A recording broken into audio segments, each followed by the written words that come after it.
cancer. It was stage 1. Like, it was so small, it was like 6 millimeters that I would never have been able to feel it myself.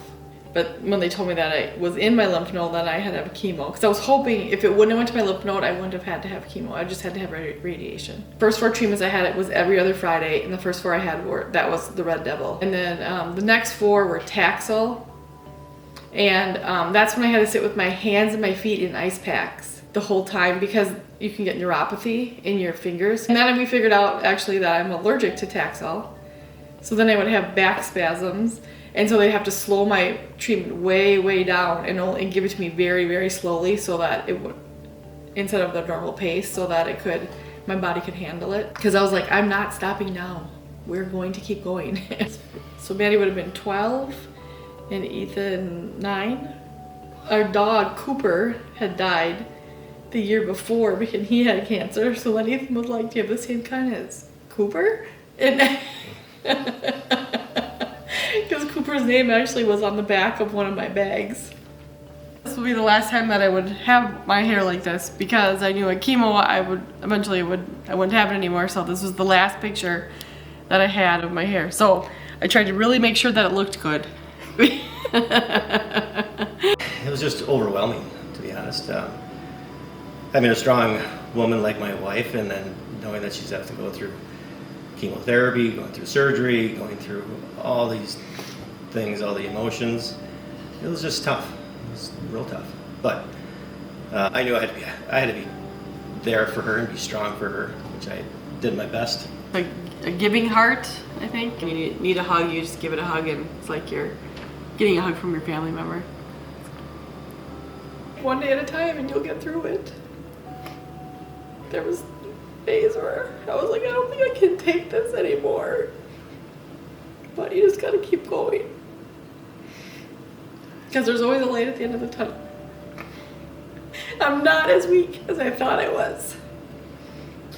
I just never had a doubt that you'd fight it and that you would survive it and be here with me for 50 more years.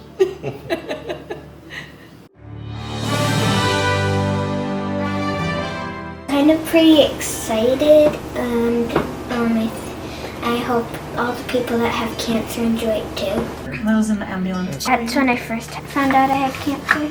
I remember my mom telling me she's in the ambulance. I panicked. I prayed every night. I'm glad that she's here with us now. They took out her right kidney, and then they had a lymph node in her stomach that they took out. Both were the size of small Nerf footballs at Children's, and then in Minneapolis. It's a great hospital, great doctors.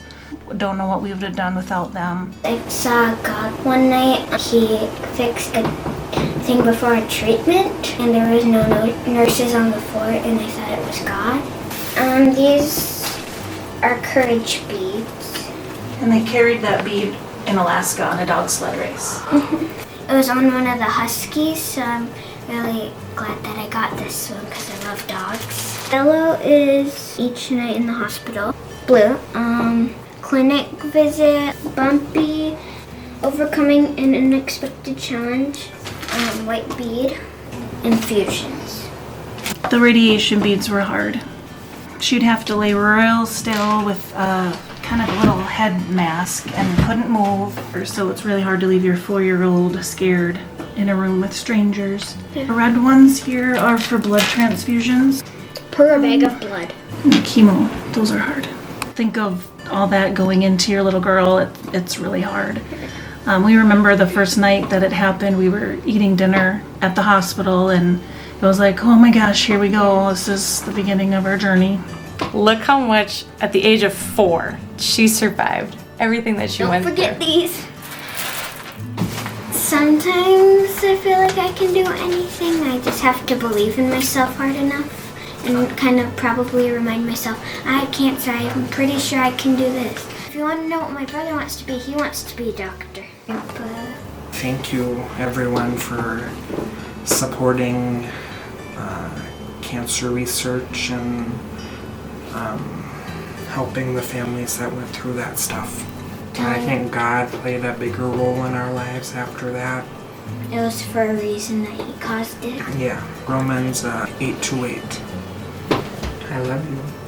Love you too.